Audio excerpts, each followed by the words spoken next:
Men who like to keep their morning routine simple will love these Multi for Him gummies, specially formulated with 12 key nutrients designed to support men's daily nutritional needs.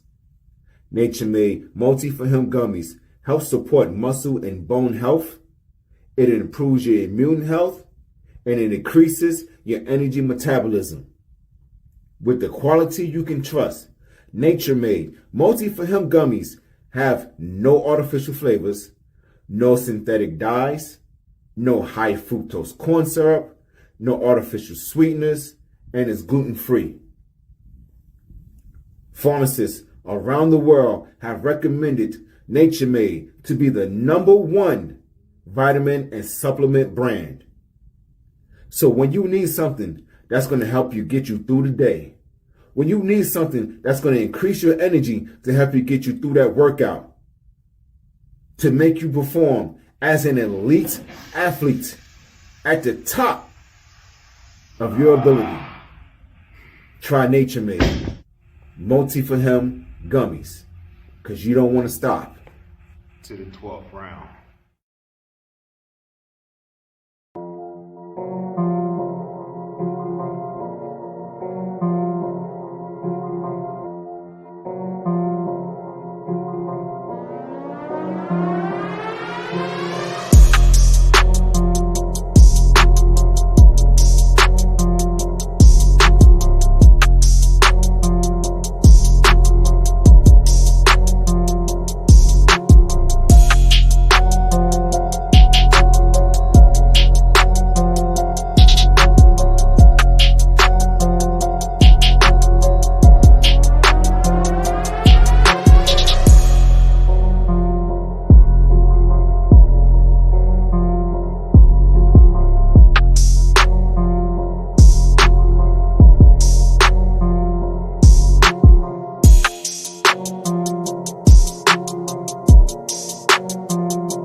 Well, beautiful people, best damn nation, we back together like booty cheeks after a Diddy party. It's your boys of the best damn wrestling podcast. No. I am your humble host, Brian Renegade. Thank you for joining me on this beautiful, beautiful Wednesday. I hope you and your mammy and them is doing good. This is the Best Damn Wrestling Podcast, and with me, I have a member of the best damn crew. First of all, if you see this man on a dark alley, run. Because he can either save your life or beat your ass. He is always the suspect of every crime. You see his face on a lot of mugshots. Drawings. Mugshot drawings. The usual suspect. You get what I'm saying. The green-eyed bandit. He's your mama's favorite wrestler. And he can whoop your daddy, your granddaddy, and all your uncles' ass. The maniacal Doc Roosevelt. What's happening? Yo, and I got a new look. You know what I'm saying? I see you. You done joined the club. You done joined the Fallen Brothers. You know what I'm saying? You done joined. Yeah. That's what I'm talking about. It looks good on you, man. You know what I'm saying? Fella, that's just a lesson, man. Sometimes when your hairs, when life is changing, you just got to adjust to it. And those adjustments might look good on you, might not, might But not. that's not why I did it. It wasn't. It was no change. My hair was good. I had the good. I had good hair. I You had just a good hair. had good Okay. hair. It was Hairline intact. Everything was. everything. There's pips and berries and everything. That's Oh, okay. pips and berries. So that's a choice. That's a choice. Yeah, yeah. Like the rock. It's a choice. Yeah, yeah, yeah. I dig it. You know what I'm saying?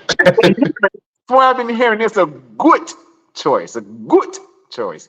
My lady loves it. My lady likes it a lot. You were That's all right. I'm saying. Right. Yeah. You were right when you said if I cut all it all, things are gonna change, brother.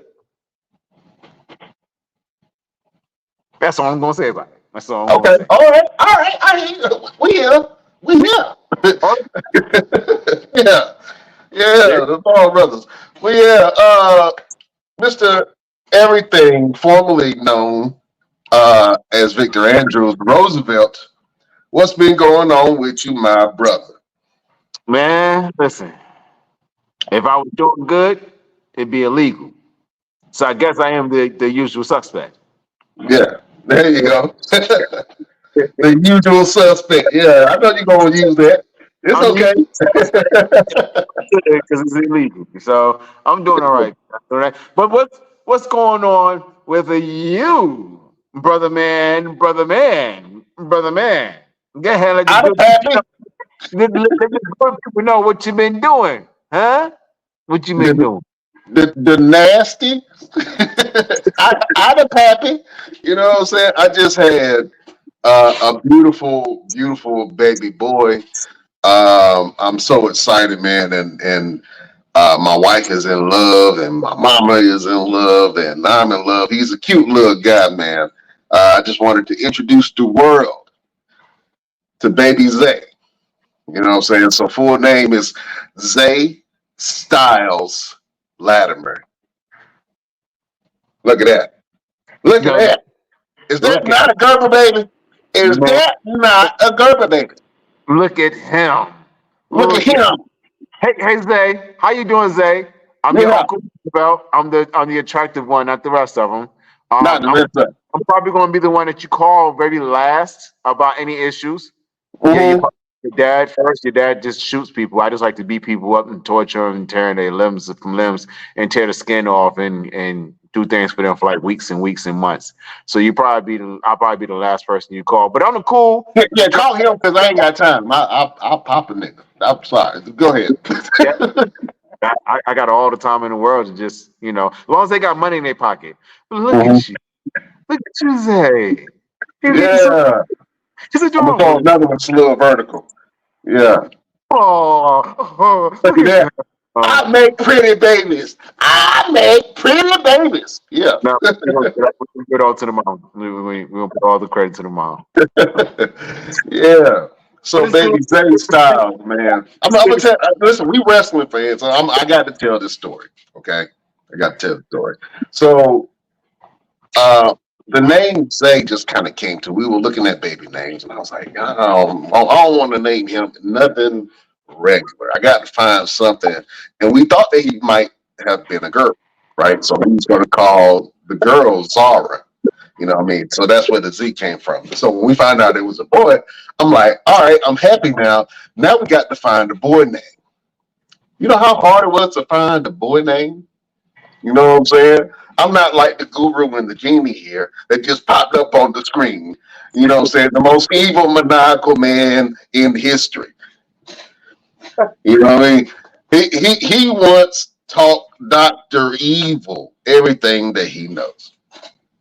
This man is an innovator. He is a life coach of sorts when it comes to the fashion world. He is a highly decorated photographer, producer, jack of all trades, the Renaissance man himself, the great LP. What's going on, fellas? What's up, man? Where you What's been? happening? What's going on, man? You don't like us no more? You don't try to hang with some people? That's what's up. What's up? What's going on? Yeah, show your face. Oh man, I'm in the middle of moving around right now. I'm gonna get on camera as soon as I get still. This time change, I be forgetting this time change too. I was like, damn, what time is it? Well, that's why I'm in Arizona, because the time don't change here. It stays the same. Everybody else around us change. We stay the same. Yeah, man. Wait, the time changed? Time No, hasn't changed. remember we used to do it. I'm talking about the time of the show. Yeah, time of the show. Oh, see, the time of the show was for accommodations. We was at 6, now we at 7. You know what I'm saying? Oh man, the great LP man. I was just bragging on my newborn baby, man. Baby Zay Styles Latterman, man. Oh, I gotta show him again because you know, he's a prodigy and a young mogul in the making. Yeah, look at that face. Look at that face. $1 billion baby. Yeah. Yeah, ain't nothing like So I got to tell the story because I am a wrestling fan. And for some reason, my wife loves me so much that she sits and enjoys my telenovela, which I call wrestling. And so we were watching SmackDown, and we were trying to figure out a middle name. Now, the middle name that we had came up with originally was Miles, right? So we was watching wrestling, and my wife just turns and looks at me. She was like, "What about Styles? It's a name? Like a middle name?" She was like, "Yeah." I said, "I like that."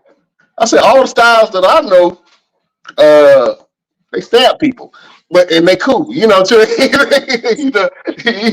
they in the streets or they just cool, you know what I'm saying?" So I was like, "All right, I like that. I don't know anybody with the real name Styles." And I was like, okay. So I started looking at the meaning of different things, and the name Zay means abundance and growth. You know what I'm saying? It also means one with many talents. So Styles means the same thing, one with many talents.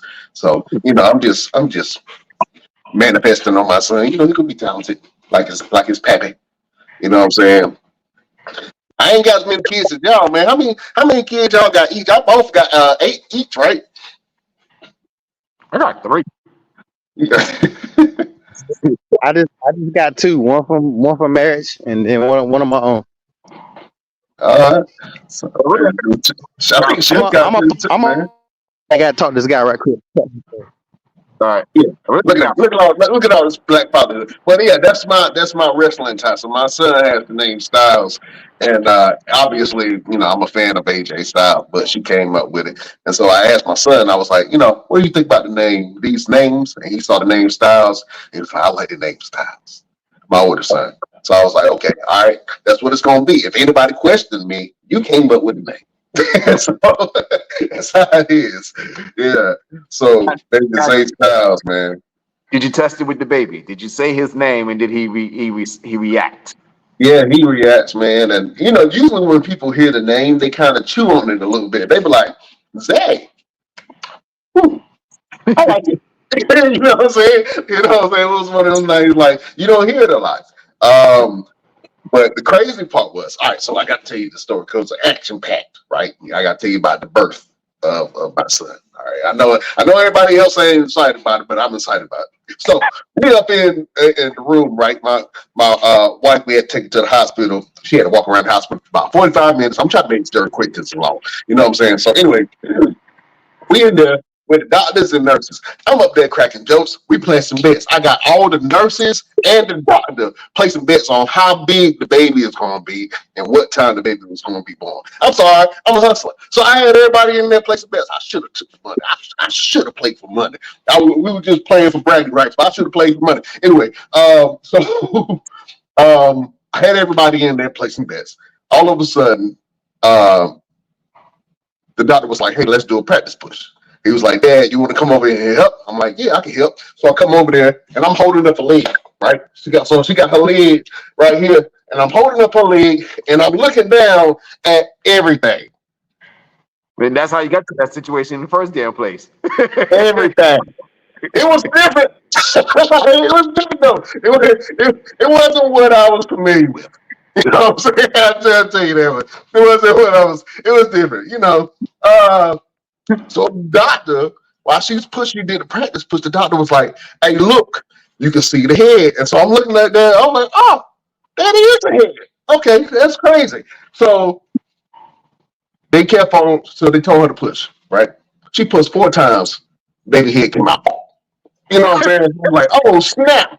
Now at this point, he's like gray and blue. So they were a little concerned because they had to get his shoulders out. Now, unfortunately, he inherited his father's very broad shoulders. You know what I'm saying? So they had a hard time getting them out. So the doctor was like, "All right, we got to move fast." The doctor put his foot on the table. You know what I'm saying? Start pulling. The nurse jumped on the table over me, and she up here spraying and pulling. And then the other nurse turning the baby inside. Listen, this was action. I'm all in the middle, stuck like, "Oh my God, what is going on?" Straight up. So everybody turning and pulling, and then they finally got him out. I had to cut the umbilical cord. It was beautiful and disgusting at the same time. I loved it. You know what I'm saying? They started working on my son. He started crying, and yeah, man, it was memorable because I didn't know that one could be that involved like I was. You know, I was super involved with everything. So, Baby Zay Styles is here. You know what I'm saying? And You gotta save that clip. So when he gets older, you can show him that story, just in case you forget, because you know you old and all. oh yeah, I'm be old and great, but I ain't gonna forget that. That's something that I would never forget. I'm saying, Now, oh man, but listen, enough about me. let me ask you a quick Talk question. some wrestling. You know what I'm saying? Let me ask you a quick question before we get started. Yeah. Did your wife kick your ass? Did she kick my ass? Wait, did she kick your ass? Because I saw the stories. You laughing at her while she in having contractions and shit. Did she kick your ass? Listen, I am a supportive husband, sir. You know what I'm saying? I did not tell you I was heavily involved. You know what I'm saying? After the laughs, after you got your 75 laughs out. Nah, because she a gangster like me, so she understand. She understand jokes. Matter of fact, she funnier than me. You think I crack jokes like she is funnier than me, sir. But what the heck happened? This happened. All right. But yeah, man. So anyway, let's talk some wrestling, man. We got some not so happy stuff to talk about. That's why I want to talk about the good news first. You know what I'm saying? But we had a couple of Bereavement. crossovers, as we would say, within the wrestling world, man. And I just want to talk about it real quick. One of them, who was very personal to you and you actually knew, I want to talk about the passing of one of your mentors. Let's go ahead and talk about it real quick and then you can show the clip. Yeah, so one of them was Uncle Kevin Sullivan. I met him during my time of helping out and getting my foot in the door with Ring of Honor. And that day right there in particular, that's when I was giving haircuts to the guys in the back, and that's how I got my match on TV against Shane Taylor and Keith Lee. And he came to me and he said, "Hey, could you cut an X in your beard?" And I said, "Yes, I can." And you see the X right there in his beard. He came to me and he said, "Well, you go ahead and go for it." And he had some hair on his head. He was like, "Then cut all this off for me too." And I said, "You want to put an X in the back of their head?" And he said, "Yeah." So I cut an X in the back of his hair, left just like a patch of hair in the form of an X, and I cut the beard in the shape of an X. And he loved it. And then I told him, I say, "Now, you do realize that I'm the only person that can walk around and brag and say I'm the only man in history that was able to cut Kevin Sullivan and get away with it." Oh.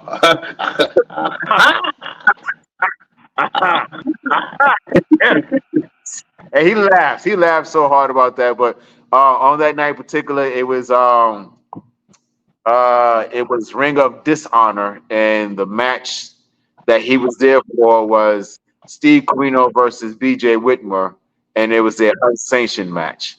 And Kevin Sullivan played the father of Evil at that time, and so kept in contact every now and then, and whenever I see him at the shows, go up and always pay respect to the pioneers, call him Uncle. So, Uncle Kevin, you up there doing your thing, managing or kicking somebody's behind up there in wrestling heaven. So we wish you well, and we hope to see you when it's our time to cross over as well. Yeah. Condolences to the family. We just want to send our love and support. And that was a great story. Thank you for sharing that. With that story with Kevin Sullivan. I mean, I see the X. I mean that's a great picture and it's a great story behind it, man. So, it's how do you feel when you get to meet legends like this, man, and they get to instill some wisdom into you as an up and coming wrestler when you were coming up in the circus, man? Man, it's wrestling gave me opportunities that I never thought would be possible. I live in Brooklyn, no half of the cities that existed that I've ever been to. And to be able to meet guys like Kevin Sullivan, we had the video of me and Ron Simmons interviewing him, and getting knowledge from them is like uh, so weird to me. It's like you see these people on TV and you're like, oh, okay, that's cool. Watching them on TV and then you meet them in person, and then not only meet them in person, but meet them as a peer, not as a fan and going to tour and want to get an autograph, but actually having a personable connection to them and reaching out and shaking their hand or giving them a hug or just having a regular conversation like you and I are having a regular conversation now. Just having a regular conversation with somebody like that is it's an amazing thing, and I thank God in wrestling every day for those opportunities because we don't have very much opportunities in life, period. So you get something like that really elevates your life with your career at the same time is an amazing thing. So uh, I look forward to meeting more and more industry legends, getting in the ring with more legends, and just being able to say, yo, I had an opportunity to meet or be in the ring or whatever, or get something passed down to me. Ron Simmons gave me the label of the next uncle. So to have something sound like that to me is a big thing. And um, when you have situations like that when someone passes or crosses over or whatever, it's like, dang, it's you. It's not like you see a celebrity on TV and you're like, okay, I heard it such and such pass. Oh, okay. But to actually know the person, it's like, Yeah. so it's big. Yeah. So, rest in peace, Kevin. So, oh man, we got another one that we gotta talk about. And this one, the wrestling world felt as well as the Samoan dynasty known as the Anoa'i family. Um, and this was a huge loss. We lost Alpha Anoa'i, man. And let's talk about this real quick. That was a big loss to the wrestling world, known for wrestling and being a part let me get Mr. Everything. I know you. Do you have any personal dealings with Apple? Did you ever have the opportunity to meet him? I have not had the opportunity to meet Alpha. I've met like the cousins and the nephews, like Lance, Jacob, um, and Alpha Junior. But I have not had the opportunity to meet Alpha Senior. But I know a lot of guys had trained under him. Um, and of course, I reached out to them and said, "Yo, man, I'm sending my strength and energy of understanding." because it's hard to understand when someone passes. So I had to extend that type of energy to them. But I have not had a chance to meet Alpha, and we just lost Sika too. So it's Yeah. like brother, and the other one's like, look, I'm going with him, type of thing. So, and it's something. It's a big hit to the bloodline family at all together. Because Sika was the father of Roman Reigns, and then to have your uncle pass not long after is got to be a big thing, and still go on and perform the way they do on TV that's a lot. I can only imagine that's a lot. Right, absolutely. Don't pay attention to what's going on in the other camera. Walking around his house casually when we trying to tell this great story. LB, Yes, sir. Oh shoot, I didn't even hit that shit. yeah, you up here walking around the houses. We just taking a tour of your whole house. Oh man. LP in the place to be, man. We up here talking about the loss of both of the Wild Samoans, man. Do you have any fond memories of the Wild Samoans? Not really. That's a little bit before my time. I remember them a little bit. But I definitely can't say I have any memory of any matches or anything like that. Yeah, I know you were a history buff. I know you done went back and saw some stuff. Oh yeah, and I mean that's and that's the crazy thing when I go back and watch all the old Raws and stuff like that. They have that stuff, but they don't have a lot of that. I guess maybe they're probably working on it now. They don't have a whole lot of stuff you can just go straight to that stuff and watch like you would think they do. Well, they used to have it with the WWE Network, and now they have some stuff on Peacock.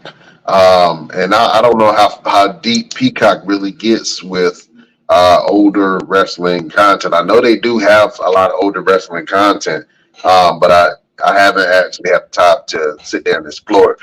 I just go there for the main events, and then if it's a documentary or something, I'll watch that. But yeah, they used to have a WWE Network where they had an archive of old wrestling material that you can go back on. So I guess you just got to YouTube it. You know what I'm saying? So all you youngsters not familiar with the Wild Samoans or Alpha and Sika, of the original, the OGs of the bloodline, the ones that crown Roman Reigns, the tribal chief. I'll go back and watch some of that old content.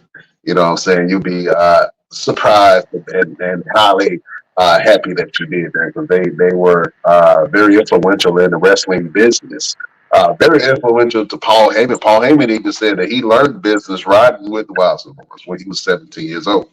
You know what I'm saying? And so he's been involved with the bloodline from way back. You know what I'm saying?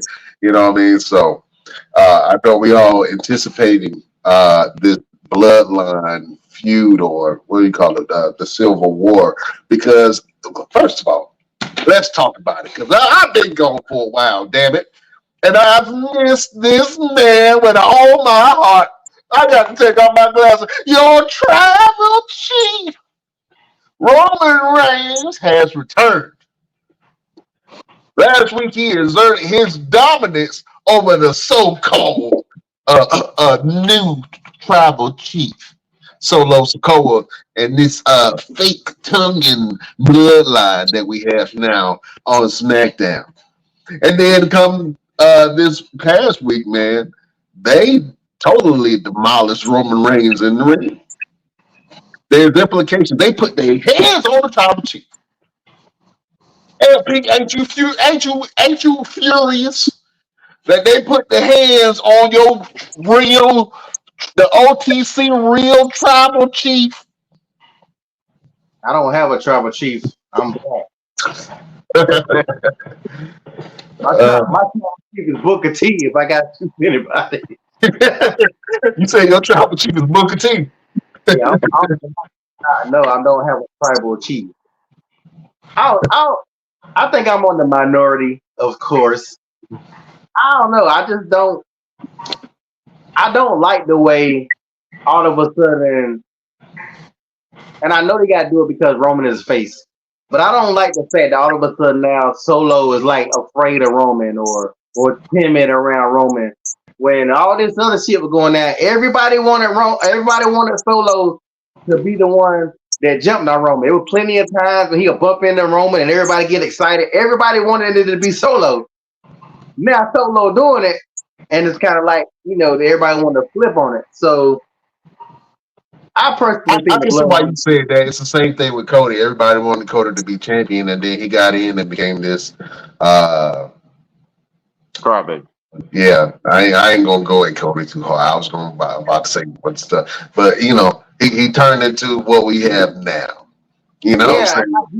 I get it. The bad guy's got to be cowardly. We all know that. That's just part of being a heel. You got to be the coward or whatever. But it just doesn't make sense with all the build up that they did for him just to be so scared. Like, to be honest, to be timid. Like I really think the bloodline has ran its course. I don't know why everybody keep on getting hyped about it. I can't get it hyped. I can't get hyped about Lobster. Everybody getting hyped about. Like I really wish I could. Like the Wyatt Six. I want to get excited, but there are a bunch of mid Carters. I don't give a damn about not one person in the Wyatt Six. When you take that mask off, it's still Bo Dallas.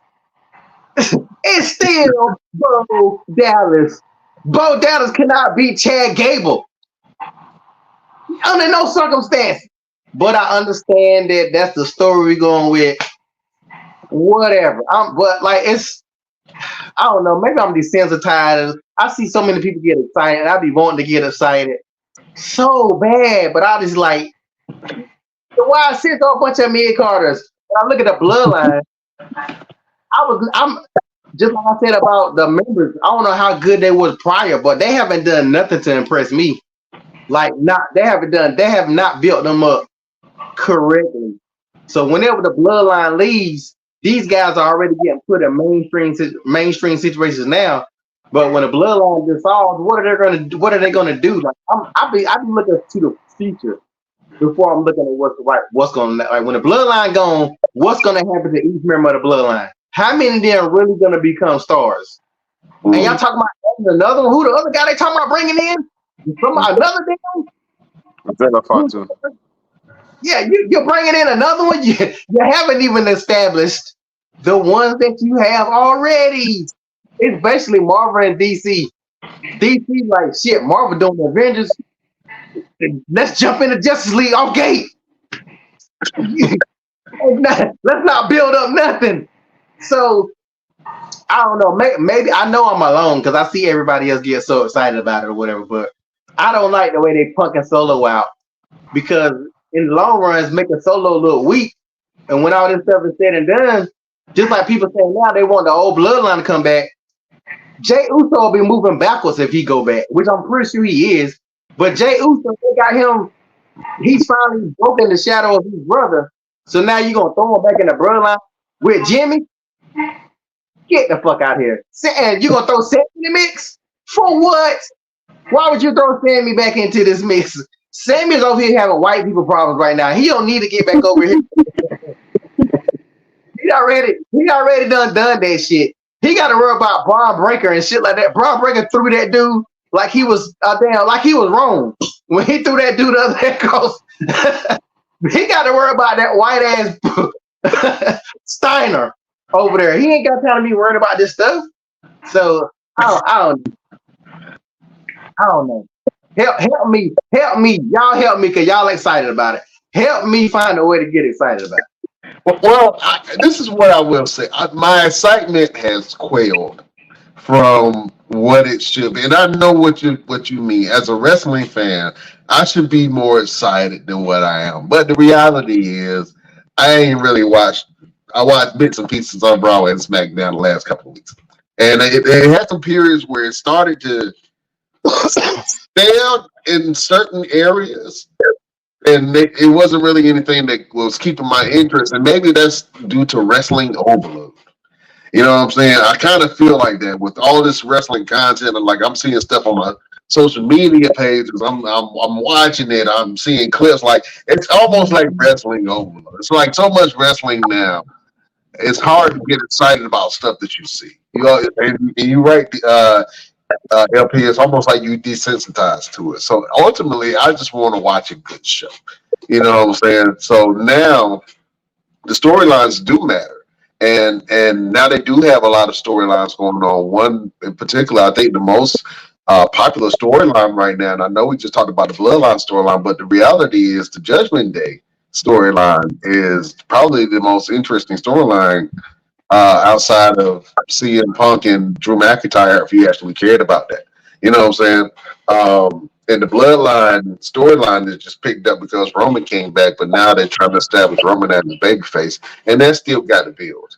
You know what I'm saying? So it's good that we do have some time back, and they're telling the story of Liv and Dominic and Rhea. They're telling the story of Damian Priest being outed and ousted from the Judgment Day on Raw. They telling the story of the YS6, and I'm interested to see who their next victims are going to be, or are they going to keep on targeting what they call it, American Made? Yeah. The group of Chad Gable and the Creeds and Ivy Now, which I knew they were going. We knew they were going to do that because it just was a perfect fit. But I don't know if that group has a strong enough. I don't know if they're gonna keep them in a bubble. It feels like they're gonna keep them in a bubble. You know what I'm saying? Just like the Y6, it feels like they're gonna keep them in some type of bubble. You know what I'm saying? And you're right, LP. Now that I think about it, like who is going to be the breakout star of the Y6? None of them. None of them. None of them. By this time next year, we won't be talking about the Y6. I bet. Because I'm gonna tell you the problem with it. It worked when the Undertaker had a corporate ministry because the way they did it. Like they did supernatural, but they still kept it in the reality, so it wasn't too much. With this Y6, they making these motherfuckers indestructible. So y'all can't have it indestructible now. And then later on, it's like in an anime when the villain becomes a good guy, he just loses all his damn powers. He just ain't as strong as he was when he was a bad guy. Like you can't have this. It was the same thing with Bray Wyatt. You can't sit here and have Bray Wyatt be able to take all this punishment and then turn around and lose to a spear. You know what I'm saying, or something like that. That was my problem with the way they did Braun Breaker when he first time he fought Sammy. Like one haluva kick and that was it. Come on now. So like you gotta constantly build these people up. And I don't think they know how to build a YC. I think that's the reason why you don't see a lot of supernatural stuff like that no more. Like because what do you do with you guys? Just like you said, how much longer can this go on? It take them 30 minutes to come out, no matter what. They literally it take them 30 to 45 minutes. Once that music starts, then you gotta be like, all right, here we go. And then just for them to stand around and pose and not do nothing. Come on, man. Eric Rowan gonna be a superstar. Dexter Loomis. Come on. Who in the why? Nikki Cross has had several chances, and she's not that chick. Who that? The dude that used to be in the B team. Guess who's gonna be the superstar? Doing his brother's moves. Rest in peace, Bray Wyatt. And I was against this from them keeping it going anyway. But like, who in that group? Y'all might know. I don't even know who the one guy is. Who there's the last guy. I don't even know who the hell that is. He's from NXT. Yeah, he's from NXT. Yeah, Joe Gacy. And he also got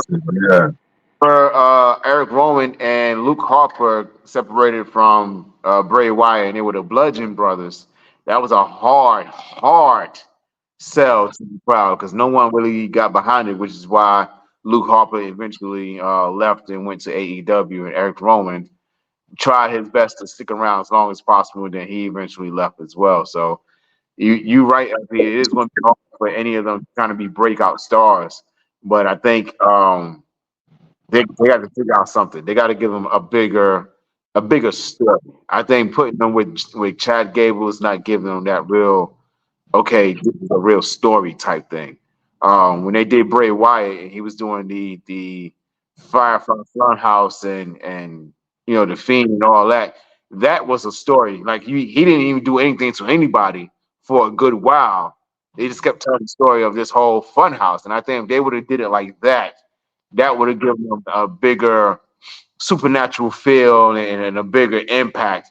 But I guess they're trying to do something different than what they did with Bray. But if you're gonna do a Bray Wyatt type of, scenario, then you gotta keep it, like a Bray Wyatt thing type deal. This is the thing I will say.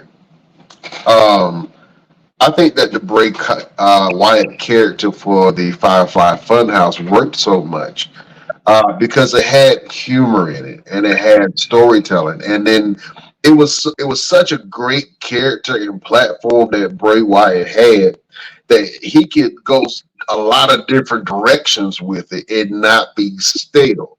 I think the difference between that and the Wyatt Six is they're becoming stale very quickly.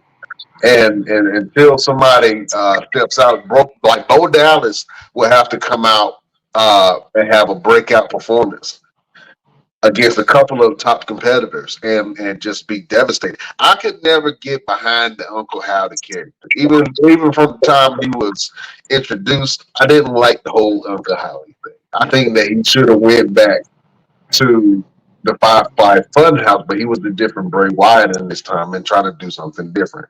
But every time that I've seen Uncle Howdy, it's either been super weird or like it's corny to me. You know what I'm saying?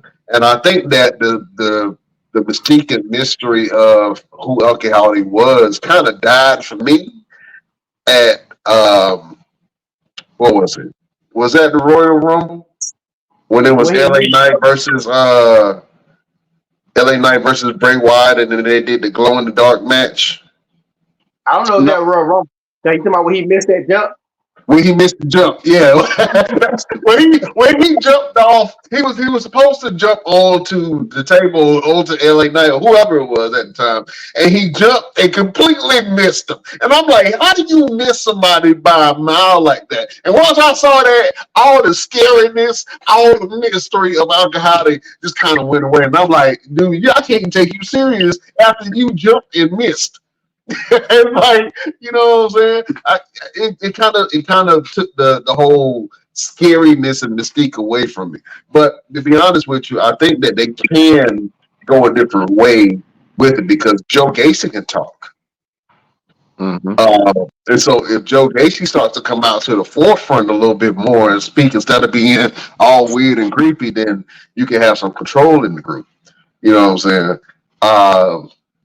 Bo Dallas can talk. He can bring emotion. But I don't think that people care enough about Bo Dallas or even know enough about Bo Dallas for them to even care. Because I remember Bo Dallas, but I don't remember Bo Dallas like that. You know what I'm saying? I can't recall a Bo Dallas match. I just remember when he was doing the Bo Leave and the funny, funny guy in the ring. He was the comic relief and the groups that he was in. So I like Bo Dallas, but I'm not familiar with Bo Dallas. He was Continental champion. He was what? He was the IC champion before. Who did he face? Shucks. Who did he beat? Exactly. That's my point. I want to say it was JBL. It's like a little quick match. He won out of nowhere. Like no one expected. They did win the tag team to him and Curtis Axel, whatever. Curtis Axel, yeah, they did. They were tag team champions at one time, but they were looked at as a joke at that period. So when they did win, everybody was so surprised that they kind of won that they didn't really hold the belts that long. And I wanted to root for them. I wanted them to win because I did like Bo Dallas. But this Bo Dallas is really. I hope he has a breakout performance. They have to have breakout performances and make all this anticipation worth it. And they have to start torturing and really telling great storylines like they started to. But then they kind of pull off of it a little bit and let the other storylines kind of take the face of that. Like, when are we going to see the Judgment Day versus the Wyatt Six? Right. Yeah. You know what I'm saying? I think the biggest thing right now is there's too much pain involved with the Wyatt Six. They had this telling their story of where they were and where they're at now. You know, Bo Dallas talking about his brother, and there's just too much pain, and people can't really get behind it because they're more into the sentiment of it rather than into the character of it because it's too realistic. You know what I'm saying? I think if they find a way to, I don't know, they got to change up something. They got to change up a lot with it. And like I said, they got to get out of the story with Chad Gable and the American made because it's not really doing nothing for them. And you got to remember when Bray Wyatt first came out with the Wyatt family, he didn't really get in the ring right away. He made sent like Luke Harper out there to do something. He sent Eric Roman out there to do something. He didn't really get in the ring right away, which is I think that's the way they're trying to do with Bo Dallas. But you can't do that with Bo Dallas because you have to introduce Bo Dallas to everyone. Everyone knew Bray Wyatt because he was Husky Harris on NXT, and then once he made that transition to Bray Wyatt, then he did his thing as Bray Wyatt for a little bit, and when it came to the main roster, it was the Wyatt family. So you have to introduce Bo Dallas, Uncle Howdy. You know, I think if you did the both of them, kind of like they did with Bray Wyatt and the Fiend. You know, if you do the both of them, you have Bo Dallas. He comes in and he does this thing. Let him get haunted by his past. Let him get haunted by the Bo leave and all that shit. Let him get haunted by that. And that can introduce a Firefly Funhouse type of character for the Uncle Howdy. And then you can actually do 3 characters in one person. You can do Bo Dallas, the Bo leave one. You can do the Bo Dallas that we have now, and you can do the Uncle Howdy. And that would add an extra dynamic to the Wyatt Six. And then you can say that's our 6th character. I think that there has to be an element of fear along with Bo Dallas and his wrestling. You know what I'm saying? And I think with Bray Wyatt, it was that like people knew that Bray Wyatt can go in the ring. Not saying that Bo Dallas can't go, because I know that both can go. But I'm just saying that people, they liked Wyndham, but they feared Bray. You know, Does that make sense? You want to know what messed them up? That their introduction. When they had the gorilla position completely destroyed, everybody's laid all over the place. Chad Gable was dead in the corner with a bullet hole. Following week, he's walking around with a little patch. Like, come on, like you eliminated the entire fear factor of this entire group, and then you had them still walking through the gorilla position, like Bully Ray said on Busted Open. Now you have them walking. You had them destroy the entire gorilla position, and now they're just welcome to walk through there. They should never walk through the gorilla position. They should come from different areas of the arena, and that would add the more fair type of situation. Like with the Shield, when the Shield would always come out, they would always come out through the crowd. They never came out through the gorilla position. You should do that with the Wyatt Six because no one is doing it. No one at all except Jey Uso. Jey Uso is the only one that's pretty much is doing it every now and then. I just think that they need to.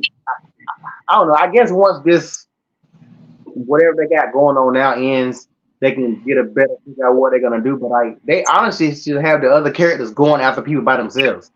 Like, you could be as a group, but like, if Eric Rowan walked up on Kofi Kingston and started fucking with Kofi Kingston, like they got to do something where the individuals have more of the mob mentality. Every group has a mob mentality right now, from the Judgment Day to Bloodline, whatever.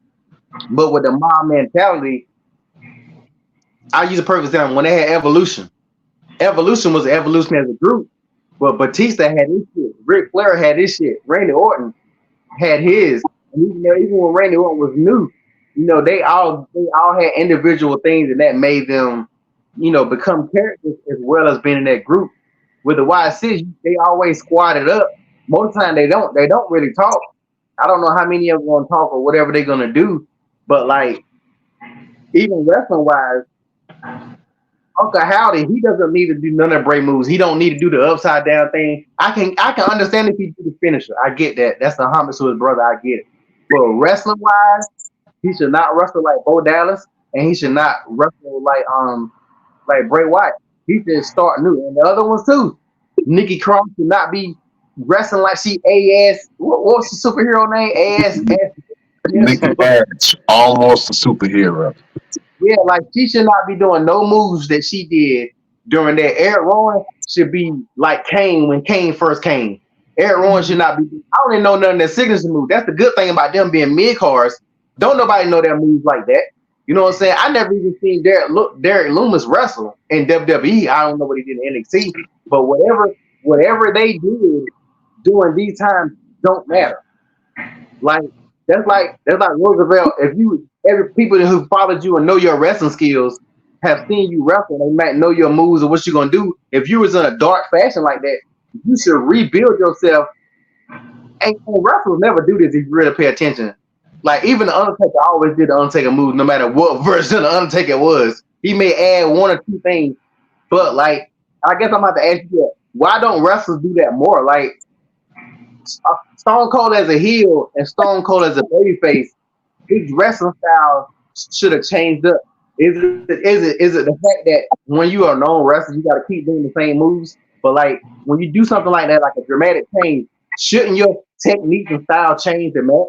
Like Finn Balor, when Finn Balor is what is the damn Demon Finn Balor. when he's the demon, he should look nothing like Finn Balor. His finishing move shouldn't be it should be completely different. So I guess Rose, I gotta ask you that. Why don't you see that in wrestling? Because they're so fixated on the fans knowing exactly who they are based off their wrestling moves. Like with me, when I went from Victor Andrews to Roosevelt, I changed my moveset completely. Like I don't move the same way I did when I was Victor Andrews. I don't have the same finisher. Like my finisher now is my knockout punch. My finisher when I was Victor Andrews was the Claymore kick. You know, before then I was using the elbow drop. So I think a lot of wrestlers get so fixated on saying, okay, this is my 5 moves of doom, and this is what I'm going to continuously do because the fans know me for this. But I don't know. I think some of them just get to a point of complacency.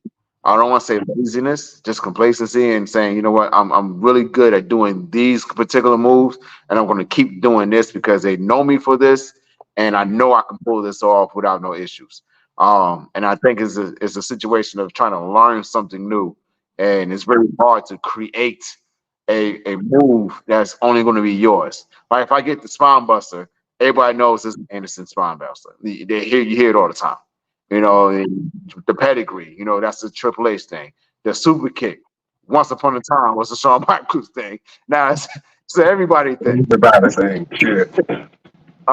It is that dynamic of it, and you're right. They should change up how they move based on who they are. Like when I'm a baby face, I'm all over the place. Bing, bing, bing, bing, bing, bing. When I'm a heel, I'm slow and methodical. You know, I'm setting the pace and I'm controlling the environment. So I don't know why a lot of wrestlers don't do that. And I ask people all the time, like, hey man, why don't you just change up what you do? Did they know for this? Well, you're not the same person. That's definitely a question. Right. I'm sorry. We definitely got to ask more wrestlers that. Because I thought about that way back in the days when Hollywood Hulk Hogan came. I'm like, he's still doing a leg drop. Imagine if Hollywood Hulk Hogan would start powerbombing motherfucker. Like, like boom. Like, nobody would have Hulk Hogan powerbombing folks. But no, Hulk Hogan was still doing the most powerful move in history, the leg drop. Yeah. That is a good question because I know if I was a wrestler and I had an alternative personality, I would definitely do things differently. You know what I'm saying? So that it's identifiable. You know what I'm saying? So some of the greatest wrestlers that we've known have made a lot of changes, but haven't made changes to their moveset. You know what I mean? Think about how many versions of Seth Rollins there have been. Well, so hold on. Certain wrestlers don't really fall within there because they have a broad move set. So they can do a lot of other moves and still have their finishers. Now, if they're doing the same exact moves, for instance, I'll give you an example. Like AJ Styles or Seth Rollins or a Ricochet, they can do multiple moves during the match and make it look interesting, no matter if they're babyface or if they're heel.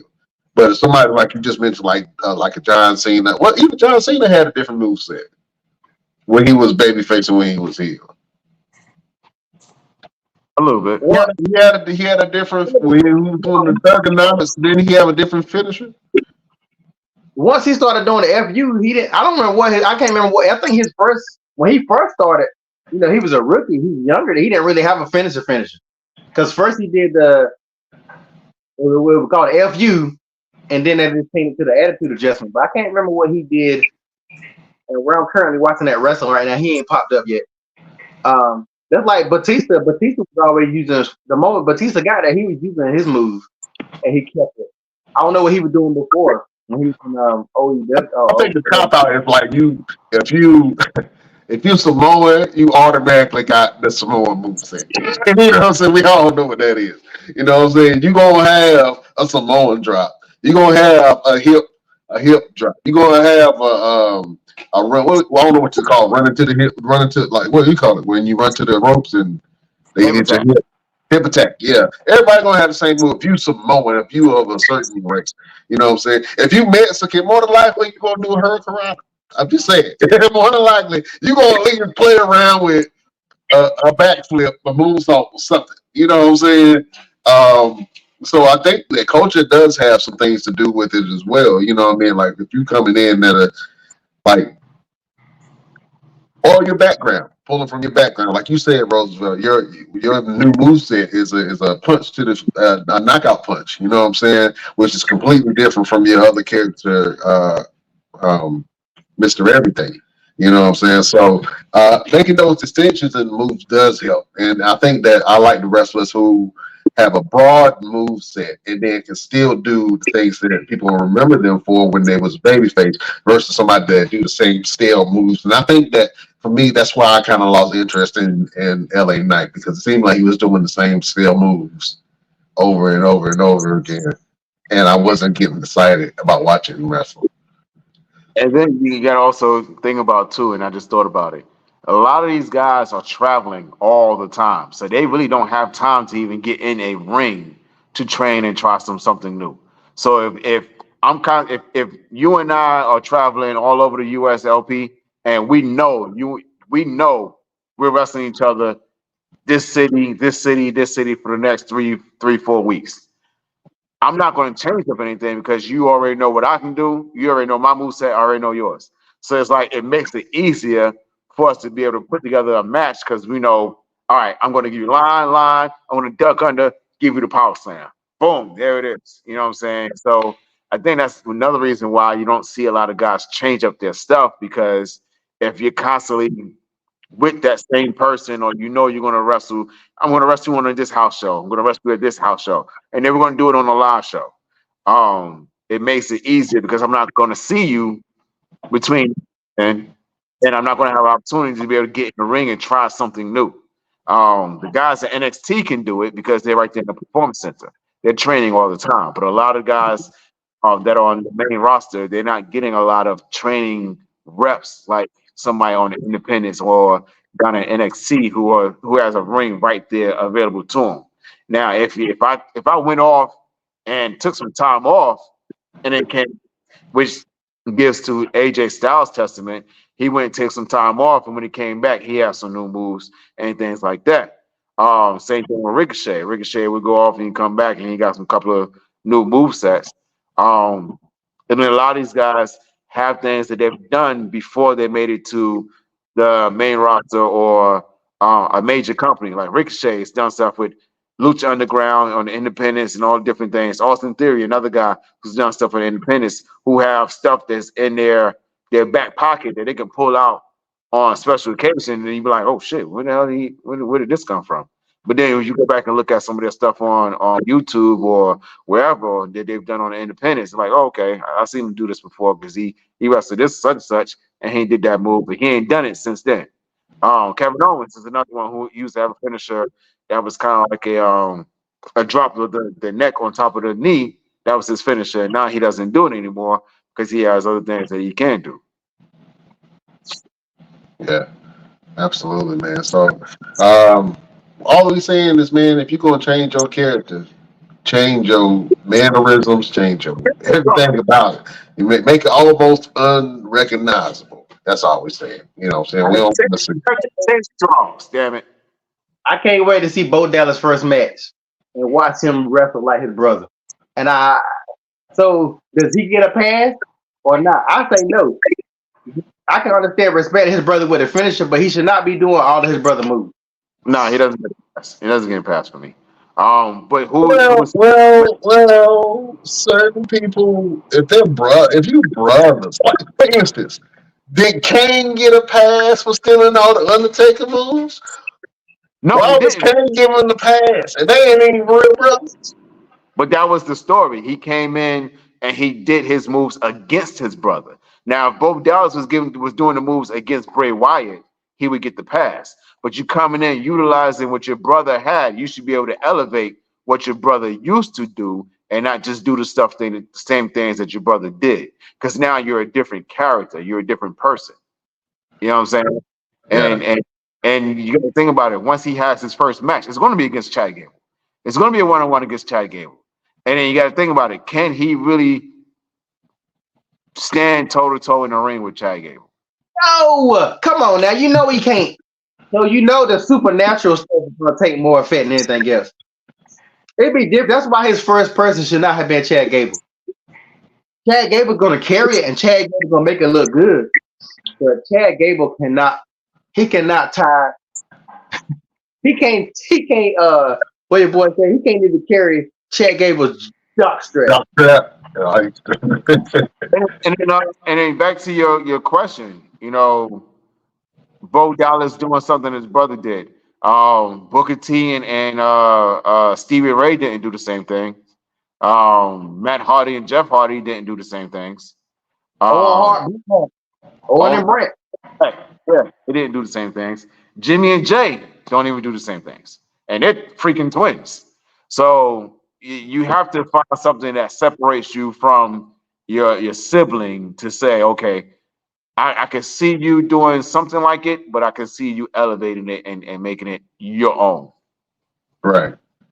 Yeah, it shouldn't be taking. If the Wyatt Six is this powerful, it should not be taking them this long to take out Chad Gable. I mean, how long has been now?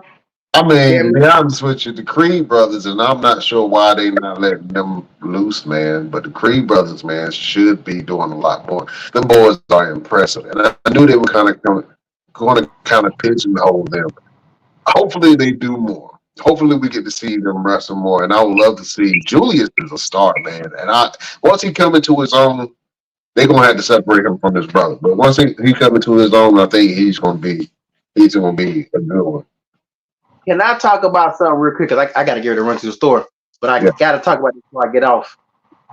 The seeds have been planted that we finally going to get rid of the damn New Day.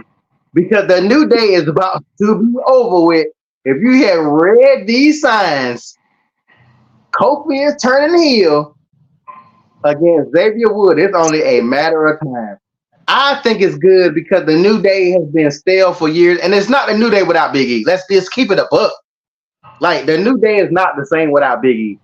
Like, are y'all happy for that, or y'all still want to see them throwing out pancakes and playing trombones like some clowns? Like, I want to a Kofi and Xavier Woods match could set the world on fire if both of them get in there and tear this shit up.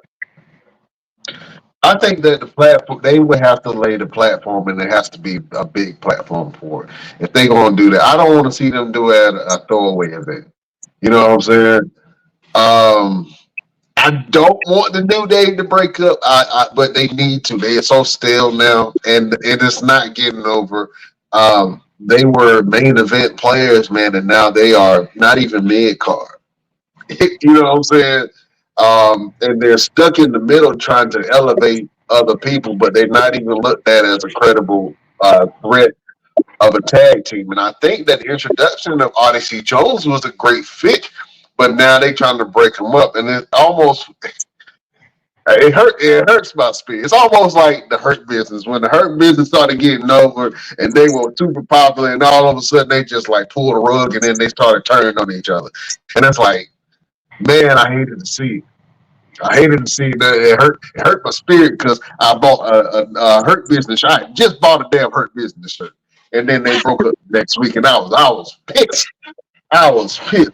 So I mean, I like the way that they're doing it. Hopefully, Woods doesn't go to the final testament or whatever that is. I hope he don't go in that direction because I, although putting Woods with their group would be a great mouthpiece for them, they got two managers that don't do nothing, and the AOP don't even talk, and they don't even talk English when they out there.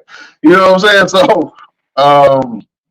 And Karrion Kross, for some reason, I don't like Karrion Kross. Sue me. I don't know. I don't like him. I don't like nothing about him. And every time he on my team, it's like I want to like the guy. He got everything that he needs, but it's just not delivering for me. And I think that a lot of other people feel that same way, man. But hopefully that I would like to see. I think if Kofi did go heel, him and Odyssey Jones will be a really good pair together. You think it'll be Buffy going heel or Xavier? I think They're Xavier. gonna have Xavier going heel, but just for the sake of argument, LP said that Kofi was going heel. I think that makes sense, but Odyssey Jones is not a heel character. You know what I'm saying? So the New Day have been heels before, but they were assholes. So they wasn't like bad guys. They were just jerks, and they just kept winning, and they were braggadocious with it. So I can't see that happening unless they put some gold on them again. You know what I mean? I like Odyssey Jones that way. It was a great fit, and I don't know for the life of me why they just didn't have Big E around Kofi and Woods. Like he's already a part of it. Why don't you just have him out there with him as a manager and still be Big E and bring that energy and still keep the group going? The Big E ain't got to wrestle, Right. and I don't know if he wanted to take that role of being the manager for the New Day, but you keep the group together. And I think the missing piece was Big E. You know what I'm saying? So I think let's see how this plays out. I think that's why things are playing out the way it is now to add that dynamic of we don't have Big E. Why are you trying to replace him? And I think that's why he kind of stayed out in the background and not walking up there with them, because then they can tell the story of, okay, you trying to add somebody. You know why you need to replace Big E? Because y'all stale. Because y'all ain't going nowhere. Y'all been in the mid card for the last since 2 years since Big E got hurt. Yeah. Like y'all needed something fresh. That's why Kofi hyped, and that's why he was like, "Oh man, we got a big dude, got the same positive energy." I don't see what the problem is, but but the thing is, they needed something different. And we were talking about the New Day. It's like, are they still a credible tag team? Are they still a threat in the tag team division? They were once the longest reigning tag team champions, and they had multiple reigns as tag team champions. But once everybody tried to find individual success, things started to shift around, and the dynamics of the group started to shift a little bit. And even though they kept together, the group, the reputation of the New Day is not the same. Tag teams don't fear the New Day. You know what I'm saying? They don't. And I love Xavier Woods. And Xavier Woods is probably one of my favorite technical wrestlers. I think Xavier Woods could take down anybody on the roster. Yeah. Straight up.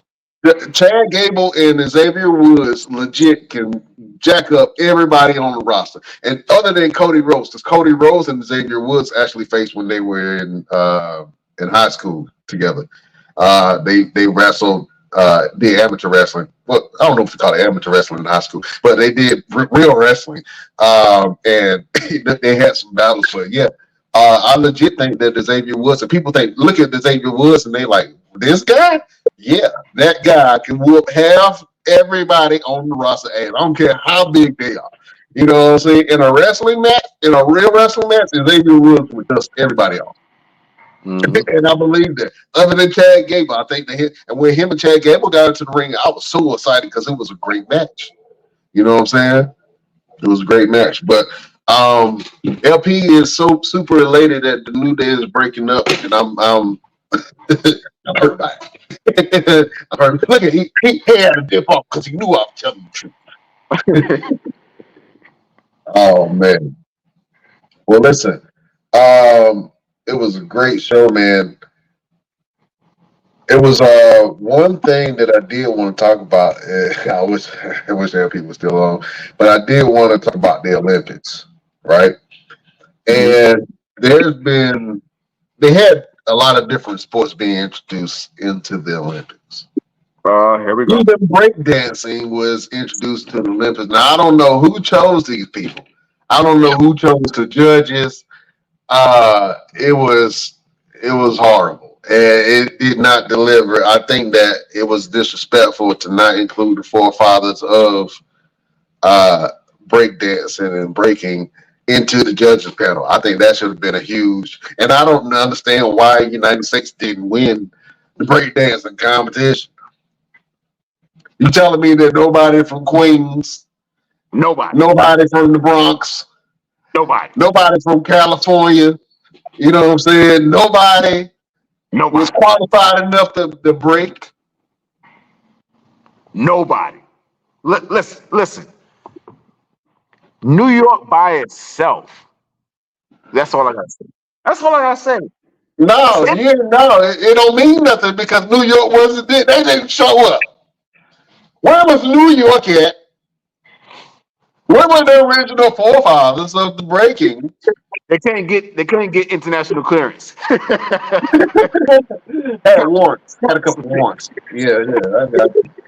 But so this is a question that's been asked, and I know some big heads. I can't remember who said it. I won't say Vince Russo, but I may be completely wrong.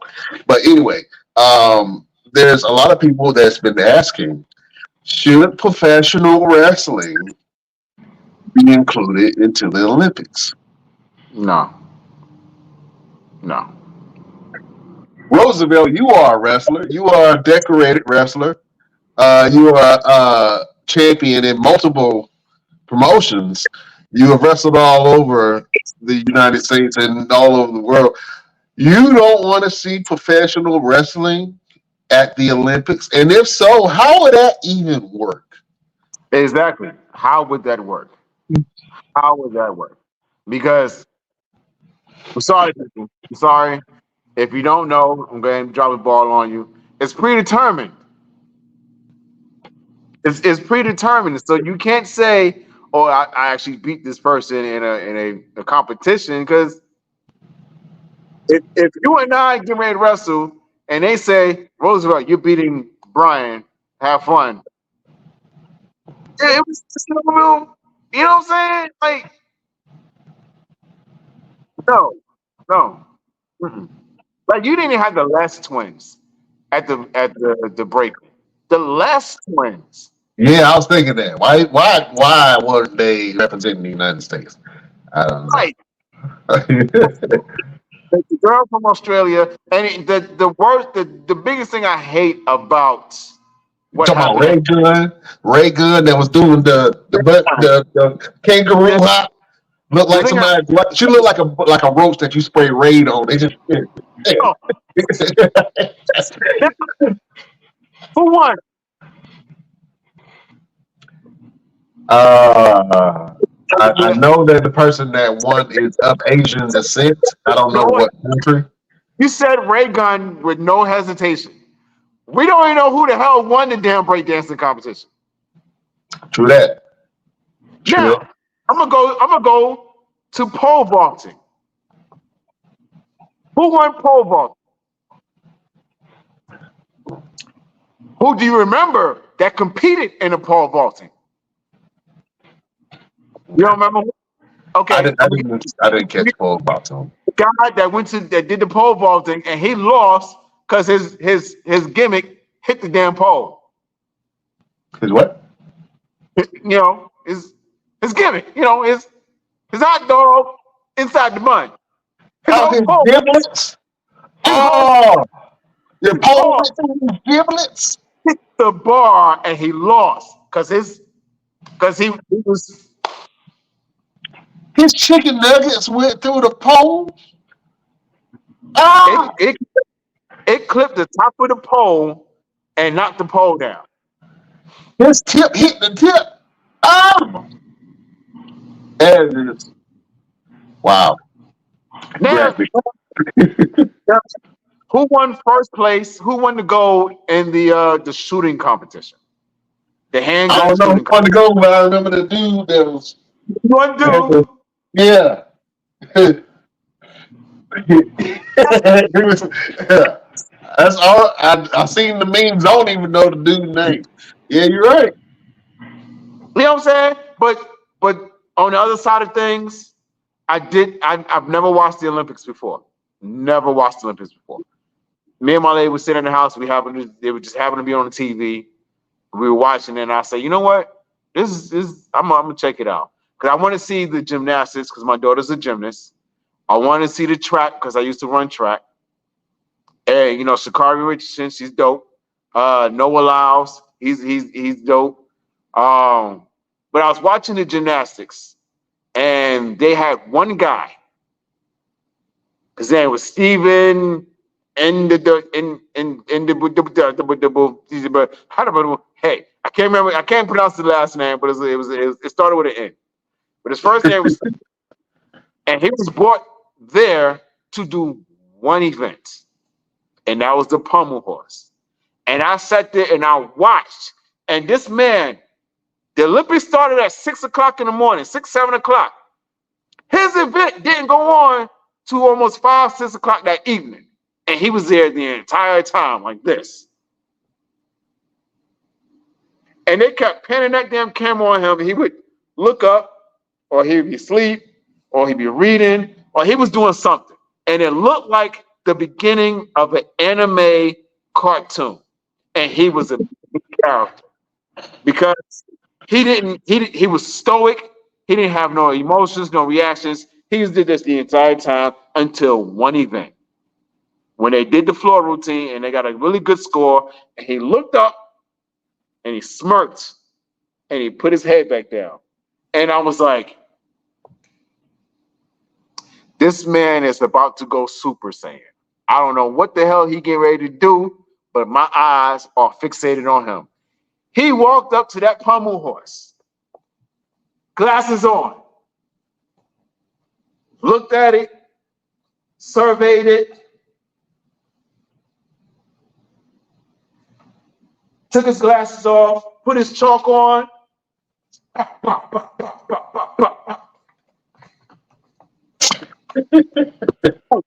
and walked off. And they gave up his score, and he just went crazy. And I was like, "Yep, that's it. That's him. That's him." And he got them their medals because the men's gymnastics team have not won medals in over 20 years, and they won on that night because of that man right there. So, all the Olympics, I remember Steven, I remember Mr. One Hand Shooter, Shakari, Noah Lyles, Simone Biles winning, all those medals. The controversy with the I think she's Asian or Mexican or something, but she ended up having to give up one of her medals. No, she was African American descent. I don't know exactly what she was. Yeah, but she ended up having to give back one of her medals because of the scoring situation or whatever. And Ray Gunn, Mr. Pole can't make it over the pole. So I'm gonna circle back to the original question that I asked you, and I'm gonna ask another question on top of that. If wrestling was in the Olympics, you already gave me the answer. It should not be in wrestling, but I mean, it should not be in the Olympics. But if professional wrestling, was in the Olympics, how could you make it work? You can't. There's no way you can. Because again, you have everyone competing in a legit all out. This is the only way I'm going to win is if I beat you. Wrestling is predetermined, so you can't really go out there and say, okay, well, I'm gonna have you beat such and such. Oh shit.